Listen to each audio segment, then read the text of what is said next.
Ya estamos en la columna de Agustina Pérez Comenale.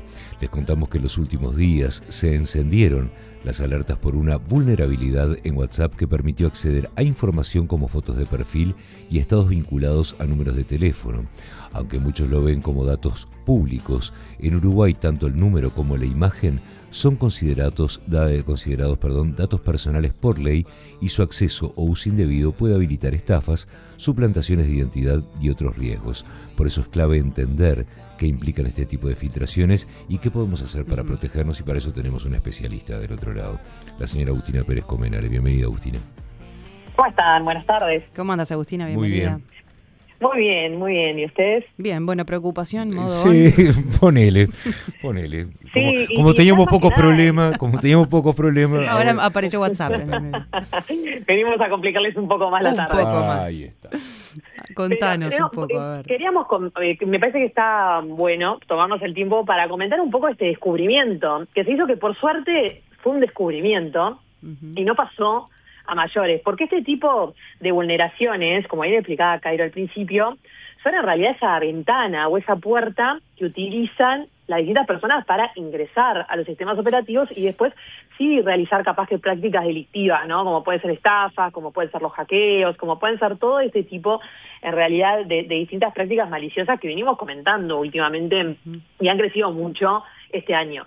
Y siempre comentamos de que en realidad muchas de las veces de cómo comienzan estos es o por un error humano, de alguna falla, algún link, algún enlace o algo que en realidad seleccionamos, o es por este tipo de vulneraciones que tienen los sistemas. Nosotros sabemos que hoy WhatsApp, bueno, lo utilizan casi todos los uruguayos, y cuando le digo casi todos los uruguayos, en realidad hoy podemos decir que son casi todos los uruguayos, porque la Universidad de Viena sacó una investigación y la hizo pública y la presentó también ante la empresa que justamente es dueña de esta plataforma de WhatsApp, que es Meta, y lo que hicieron fue demostrarle de que tenían mucha información que en realidad ellos pudieron acceder, y que no solamente pudieron acceder, sino que pudieron sacar métricas de comportamiento de mercado en distintos países y globalmente, y demostraron también qué se podría llegar a hacer con esos datos. Porque nosotros, por ejemplo, capaz que cuando le hicimos así, como decían ustedes al principio, rápidamente decimos, bueno, pudieron acceder a las fotos de perfil, pudieron acceder a los estados de WhatsApp, pudieron acceder a saber si tenés WhatsApp o no, porque vos podés tener un número de teléfono y no tener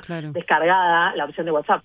Bueno, toda esa información ellos pudieron acceder, y después podemos charlar un poco el por qué es importante. Pero uno de los temas, solamente para hacer como un poco un inicio vinculado con Uruguay, en realidad se concluyó que cuentas activas, por ejemplo, hay 3.595.000. O sea, esto significa de que, por ejemplo, ya se supo si determinados números tenían WhatsApp o no.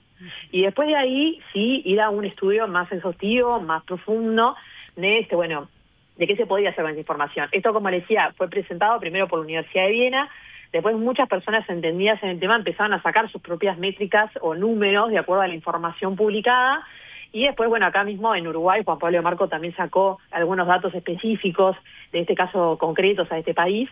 Y bueno, es algo que WhatsApp asumió en realidad la responsabilidad y confirmó de que efectivamente lo que estaban diciendo era cierto, y se empezaron a tomar medidas al respecto a fines de octubre vinculados con esto. Otro de los temas que les quiero decir, además, que también da un poco el contexto de todo esto, es que en el 2017, o sea que ya hace un par de años atrás, se había presentado una investigación similar a esta, pero esta fue como mejor documentada y con mayor información pública, donde ya se había advertido que se podía acceder a bastante de esta información, y en su momento se ve que no se tomaron las medidas al respecto o no se le dio la importancia que se le debería haber dado. Eso te iba a preguntar, Agustina, ¿2017 estabas hablando? Exacto, en 2017 se hizo, pero por un grupo distinto, no fue de la Universidad de Viena, se hizo pública también, pero no estuvo tan documentada como esta, y obviamente a nivel global capaz que no tocaba la sensibilidad que tiene hoy este tipo de temas. O para entendimiento capaz que del público en general. Sí, y ahí lo importante saber es que no estamos hablando de un hackeo tradicional, por decirlo de una manera, sino estamos hablando de una exposición masiva de datos a través de esta falla que tenía, o esta vulnerabilidad que tenía el propio sistema de la plataforma, donde de vuelta se podía en cierta medida acceder a todos estos datos que mencionamos, como era la foto de perfil, los nombres, el estado y el tipo de cuenta, y esto lo que hacía, o lo que hace, es en realidad permitir que se reconstruyan, por ejemplo, redes de contactos, los hábitos de uso de determinados usuarios, generar posibles perfiles de personas, y esto que mencionaba Cairo al principio de la nota, ¿no? Que es el tema de que después podría ya derivar en estafas, fraudes, vinculado con todo esto de ingeniería social, que es esto de jugar un poco con la información, los estados de ánimo, sentimientos, entre otros, de los usuarios, y hacer ataques más dirigidos, ¿no? Porque nosotros cuando tenemos una persona, un número de teléfono, una foto, es más fácil generar esa identidad digital y hacer como clones o jugar con esta suplantación de identidad. Claro, no era tanto por los datos que estaban obteniendo en ese momento, sino lo que se podía hacer con esos datos y esa información. Por ahí viene la preocupación central. Lo que se puede hacer con esos datos y cómo se puede conectar con otras bases de datos que ya fueron expuestas, ¿no?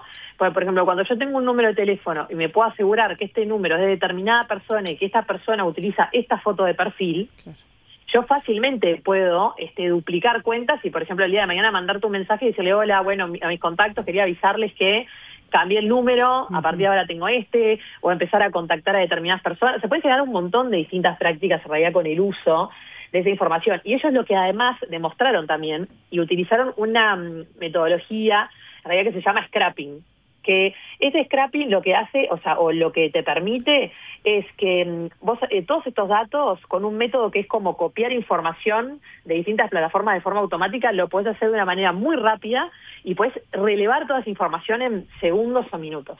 Entonces, ellos hicieron un scrapping con un montón de números de teléfono y ya pudieron asegurarse todos estos datos que estamos diciendo de primero si utiliza la plataforma o no, ver las fotos, ver los estados y toda la información que estuvimos mencionando. Además de ver, por ejemplo, si eran cuentas corporativas o no, distintas finalidades que podían tener el uso de estas plataformas. Y ahí, uno de los temas que me parece que es muy importante, más allá de estos datos que hablamos específicamente de Uruguay, de que es cuántas cuentas están activas, perfiles activos, que más o menos un 57% aproximadamente tiene su foto de perfil pública, que ahora podemos adentrarnos en esto en cuanto a qué podemos hacer para evitarlo, y más o menos un 30% deja su estado de WhatsApp también público. Eso para ver más o menos dentro de las cuentas de vuelta que están activas, cuál era el porcentaje a las cuales se podía acceder a esos datos que estamos hablando. Y contanos eso mismo, ¿no? Lo de la foto de perfil público y el estado de WhatsApp público, ¿qué son los riesgos que esto implica? Y obviamente que la recomendación es cambiarlo. Claro, la recomendación es primero cambiarlo, pero además también ser conscientes si lo tenemos o no, porque capaz que muchas personas de vuelta por defecto, cuando nosotros descargamos la plataforma, además todo esto se puede considerar dentro de la 18.331, que es la regulación justamente de protección de datos personales que mencionamos en otras oportunidades, porque de dato personal se define en realidad como toda aquella información que puede permitir identificar o dar información de una persona. Entonces, cuando nosotros estamos hablando de una foto de perfil, cuando nosotros estamos hablando de un número de teléfono, estamos viendo información de que justamente ayuda a identificar a esa persona y puede considerarse dentro de la categoría o de la definición de datos personales. Y ahí lo que es importante es, más allá de esto que está vinculado más con la protección y si deben hacerse las denuncias o no, y un montón de otras cosas que podemos también cuestionarnos, es entender de que, de vuelta, por defecto, esto viene activado, ustedes esta información la están proporcionando, y a partir de ahí es ingresar a la parte de configuración y, en realidad es, dentro de la plataforma de WhatsApp, configuración, privacidad, y ustedes ahí van a poder seleccionar, por ejemplo, si la foto de perfil quieren que solamente la vean sus contactos o nadie, si los estados que tienen, en caso de utilizarlos, también pueden solamente verlos sus contactos, se pueden hasta excluir números que no conoces, el tema de la última llamada o ves que te conectaste, y y a partir de ahí gestionar cómo queremos en realidad que esa información de vuelta o esté solamente proporcionada para las personas que tenemos guardadas dentro de nuestro teléfono o no queremos que esté proporcionada, por ejemplo, a nadie. Cuando, capaz que la pregunta es una pavada, Agustina, pero ¿se pueden empezar a ver las consecuencias de esta acción? Y eso fue uno de los temas que en alguna oportunidad lo mencionamos con el tema de vulneraciones de datos de casos específicos acá que pasaba en Uruguay, que uno de los temas que no se hace mucho o que requiere un mayor conocimiento técnico para hacer una trazabilidad es de ver de lo que está preguntando, o sea, cuál es el impacto de este tipo de vulneraciones. Sí. Porque nosotros cuando hablamos, por ejemplo, de todos estos hackeos que pasaron este año, o este tipo de vulneraciones, muchas veces sabemos que esa información pudo haber sido guardada por determinadas personas, puede hasta haber una base pública a la que se pueda acceder, de vuelta a personas con mayor entendimiento técnico dentro de determinados sectores de la web o digitales, pero sabemos que, por ejemplo, hoy hay bases de datos que se pueden cruzar porque en su momento fueron vulneradas o fueron hackeadas y están a disposición de las personas que ingresan a esto que es la dark web. Entonces, este tipo de datos nada asegura, o al menos la investigación no lo menciona, ni tampoco hay alguna declaración oficial de, por ejemplo, de si alguien efectivamente accedió a esto y ya dejó una base de datos específica con estos números, al menos con la foto de la fecha de hoy. Bueno, entonces, eso es lo que sucede después, ¿no? O sea, nosotros cuando tenemos una estafa, tenemos un caso de fraude, muchas veces es esa gran pregunta que nos queda de, ¿habré sido yo la persona que estuvo en realidad utilizando de una manera errónea o no dando la protección suficiente a mis datos? ¿O en realidad pudieron acceder por algún tipo de estas vulneraciones o para alguno de todos los casos que estuvimos mencionando durante este año? Y eso es algo de que dentro que es las métricas y lo que es la parte de saber efectivamente cómo podemos ajustar estos temas, se tendría que empezar a hacer una investigación un poco más profunda para ver si efectivamente se terminan utilizando o no. Porque nosotros estamos hablando obviamente de supuestos, pero que no llaman la atención. Porque muchas veces, por ejemplo, pasa de que, no sé, cuando te llega un mensaje o te llega un correo electrónico, la primera pregunta siempre es cómo tuvieron mis datos, o sea, cómo tuvieron mi teléfono, cómo tuvieron mi correo. Pero después es, por ejemplo, ¿cómo saben que yo soy cliente de determinado lugar? O que yo consumo este servicio o este producto y me lo están ofreciendo de otra manera. Entonces, para ellos eso es información que de vuelta de la mano con lo que es esta ingeniería social que se aplica hoy en los casos de fraudes y estafas, ayuda a hacernos creer o a generar esa confianza de que nosotros estamos interactuando con algo que parece ser verídico y real y que resulta de que en realidad es una ficción para hacerme caer dentro de estas malas prácticas o ocasionarme un daño. No, y además tomar conciencia, Agustina, porque vos decís, bueno, ellos obtienen estos datos, acceden a esa información, si bien no es que pase algo con nuestro WhatsApp, porque capaz que es eso, ¿no? Uno escucha y dice, bueno, pero sacaron esos datos, la foto de perfil y el nombre, y si saben que tengo o no tengo WhatsApp, no me importa, no me afecta, o no pasa nada con las conversaciones o con la información que uno maneja también por la aplicación. Que creo que también está bueno poder explicar esto bien, porque uno va siempre a la primera consecuencia. Bueno, pero pasó algo, le entraron en los chats a alguien, le sacaron información delicada a alguien, y no entender que también el problema es el hecho de haber accedido a toda esa información per se. No, primero que, como bien decís, Valeria, haber accedido es el saber los posibles usos, ¿no? que podrían llegar a darse teniendo esta información, entender que esta información queda a disposición y capaz que una persona que accede no la utiliza de una manera maliciosa, pero puede suceder que otros sí. Es información que ya queda pública y que el día de mañana se puede combinar con otras vulneraciones y pueden llegar a estos casos que nosotros estamos mencionando. Pero además también es entender, por ejemplo, yo creo que a veces el rol un poco tácito que están teniendo los que tienen que supervisar esto, porque cuando estamos hablando de que son vulneraciones de datos y que por más que no haya una estafa específica que estemos hablando, sabemos que son datos que estuvieron y que esto debería, por ejemplo, ser sancionado o auditado, pero además de eso, entender de que, por ejemplo, hay muchas herramientas hoy a nivel hasta público, ni que hablar en el privado, porque hoy con la mayoría, por ejemplo, no sé, de los que son distintos comercios o instituciones privadas, muchos de esos canales, por ejemplo, se utiliza WhatsApp, pero además también, no sé, ahora, por ejemplo, hace poco salió esto de Ojos en Alerta, este plan piloto que se está utilizando en Florida, sí, que básicamente es un canal de comunicación por WhatsApp que lo que hace es facilitar las denuncias, que me parece bárbaro que empiecen a investigar un poco y experimentar cómo pueden facilitar los canales de denuncia que estuvimos mencionando en otras oportunidades, pero es un canal de WhatsApp también. Claro. Entonces, a lo que voy es, más allá de que después se podrá culpar a los distintos actores o a las distintas contrataciones de empresas que se puedan realizar para tener estos canales, es entender también de que hay que cerciorarse, ¿no?, de las posibles fallas, de las posibles vulneraciones, bueno, y un montón de otros aspectos de que el día de mañana pueden impactar en planos como secundarios, pues de una manera, por utilizar esta plataforma de que la utilizamos todos. Uh-huh. Así que bueno, en primera instancia cambiar la foto de perfil, sacarle el estado público y también, ¿cuál era la otra que decías? Bueno, el estado, creo ¿no? que, además, como de consejo, o sea, de pasos a seguir, es primero entender de que la mayoría de las plataformas, cuando vos las descargás, generalmente por defecto vienen con que vos podés compartir y mostrar todo. Entonces, ahí es tomarnos un poco el trabajo de, por ejemplo, en este caso, entrar dentro de la plataforma la parte de configuración, privacidad, y nosotros ahí podemos como que gestionar como queramos o nos sintamos más cómodos de ver si queremos mostrar nuestra foto de perfil, que como le decía, hay un gran porcentaje, aproximadamente entre un 50 y 60% que la tienen pública. Después, la parte para los que utilizan los estados de WhatsApp también, saber de que pueden, en cierta medida, limitarlo y al menos que quede solamente esa información para los contactos que ellos tienen agendados y no para cualquier persona que en realidad capaz que nunca hablaste ni interactuaste, pero puede acceder a toda esa información. Después, ahora con los ajustes que estarán haciendo, ya veremos si efectivamente esta ventana sigue abierta o no, pero no está de más tomar la precaución de empezar a limitar el acceso a estos datos. Y bueno, como le decía, además de que esto es algo que está por fuera de la investigación de Viena, pero ya que estamos charlando del tema, aprovecho también para traerlo un poco a colación, que es de entender dentro de esa parte también de, como le decía, de configuración y privacidad, hay muchos datos que por defecto vienen activados, que es como, por ejemplo, que se comparte tu IP cuando tenés llamadas por WhatsApp. Vieron que hoy se usa mucho de que a veces en vez de llamarte por teléfono te llaman por WhatsApp. Y se comparte el IP ahí.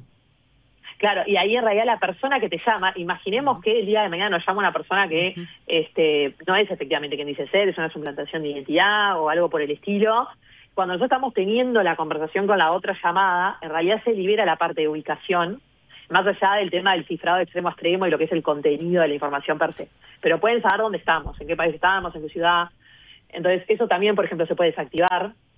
Otro de los temas es que cuando nosotros guardamos, vieron que todos tenemos la costumbre de que si vamos a cambiar de teléfono o nos robaron el teléfono o lo perdimos, lo que hacemos generalmente es descargar WhatsApp y a partir de ahí en realidad se nos descargan automáticamente las conversaciones que tenemos guardadas como en la nube o en esta custodia de este depósito en realidad de conversaciones donde nos queda ahí todo ese backup.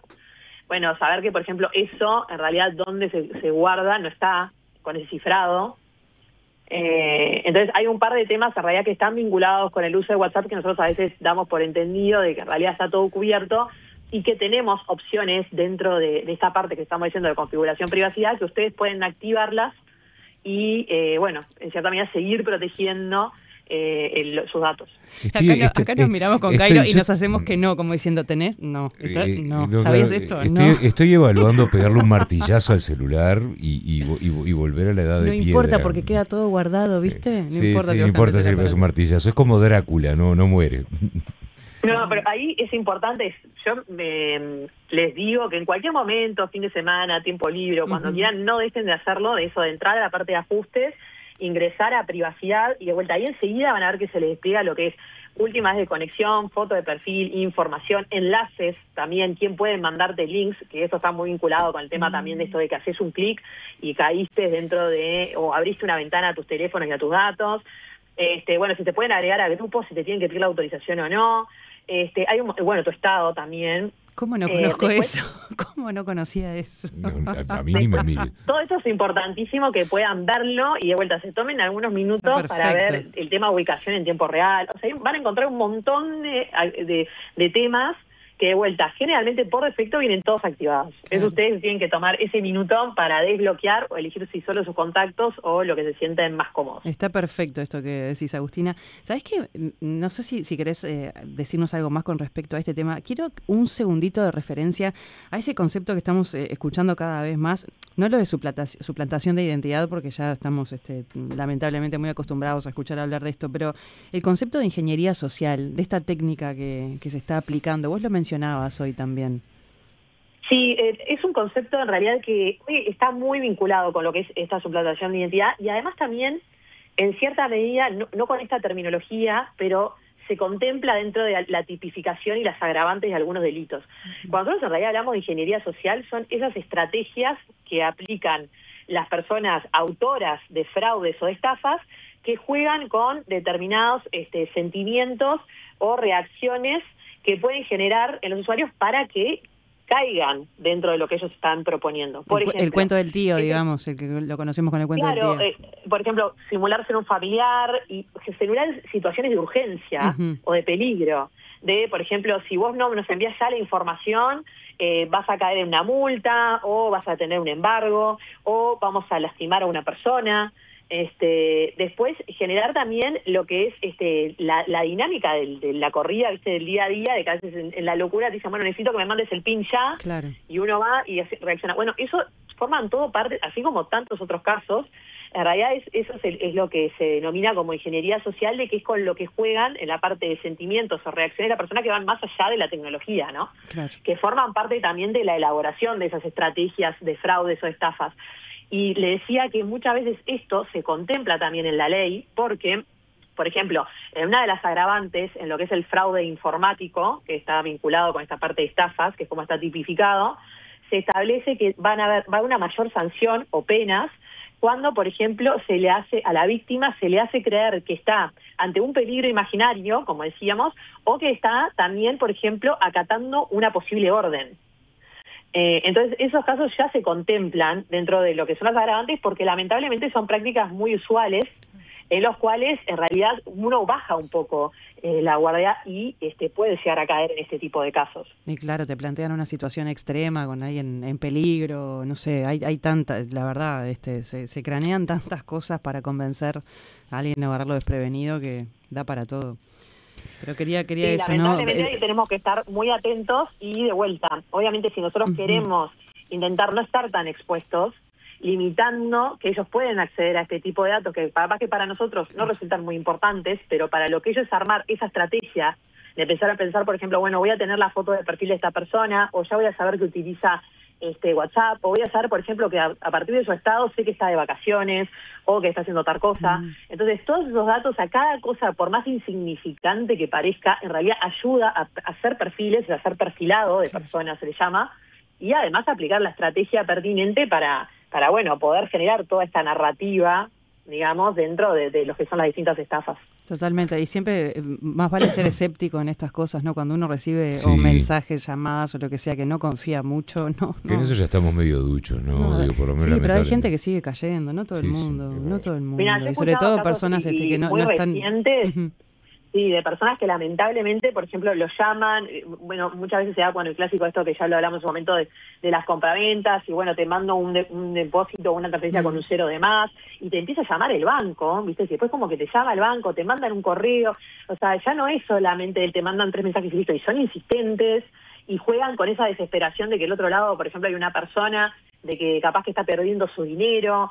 Entonces tocan también el lado humano, no es solamente el lado tecnológico, y ahí es cuando se hace esa sinergia y en realidad algunas personas lamentablemente terminan dentro de esa práctica maliciosa y les terminan ocasionando daños a veces espantosos porque, por ejemplo, hay gente que hasta hoy he escuchado casos que creo que tienen que volver a considerarlos, pero de que, por ejemplo, están pagando préstamos por préstamos que se sacaron sin su consentimiento, o sea, sin ser ellos en realidad, pero a través de sus credenciales digitales, por algún link que tocaron o lo que sea, y esas personas hoy están pagando ese préstamo que sacaron esas personas. Esto, por suerte, en realidad, a nivel de lo que es justicia, se están tomando consideraciones. Es muy un caso a caso, porque hay que ver cuánto en realidad tiene de negligencia la institución financiera o la institución que dio el préstamo versus el usuario, o sea que hay que analizar el caso a caso porque uno no tenga que pagar. ¿Qué tipo de controles tienen para la hora de dar los préstamos también, no? No es solo que uno cae distraído, pero también, bueno, está del otro lado, Agustina,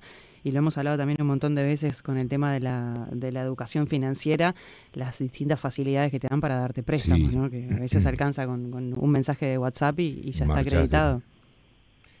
Sí, exacto. Hoy es el acceso al crédito es muy sencillo, que obviamente tiene su lado positivo para aquellas personas que capaz que el día de mañana no pueden acceder por no tener determinadas garantías, pero también tiene su lado negativo de que obviamente al bajar esos estándares, bueno, se presta para todo este tipo de prácticas. Totalmente. Entonces, bueno, es como todo, pero acá, de vuelta, creo que más allá de que de a poco lo que son las leyes, o sea, lo que es la regulación y lo que es la justicia, empiezan a generar antecedentes y líneas de razonamiento para generar, bueno, un poco saber cómo actuar y empezar a proteger a esos usuarios.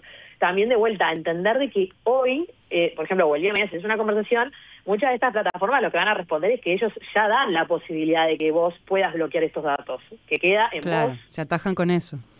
Bloquearlo o no. Claro. Entonces, de vuelta, si ingresan a los lugares que mencionamos, que para repasos, ajustes, privacidad, ahí van a ver un montón de cosas, y si llegan a entrar a la parte de avanzada, ahí van a ver, por ejemplo, cómo bloquear el IP, que es la ubicación, ¿no? Cuando te hacen llamadas. Van a ver que hay un montón de cosas que, de vuelta, por defecto, no vienen activadas, pero ustedes van a poder activarlas. Bueno, tenemos deberes. Activando, Caio. Tenemos deberes. Agustina, te mandamos un beso muy grande y muchísimas gracias por esta columna. Muchas gracias a ustedes. Gracias, Agustina. Chau, chau. Muy bien.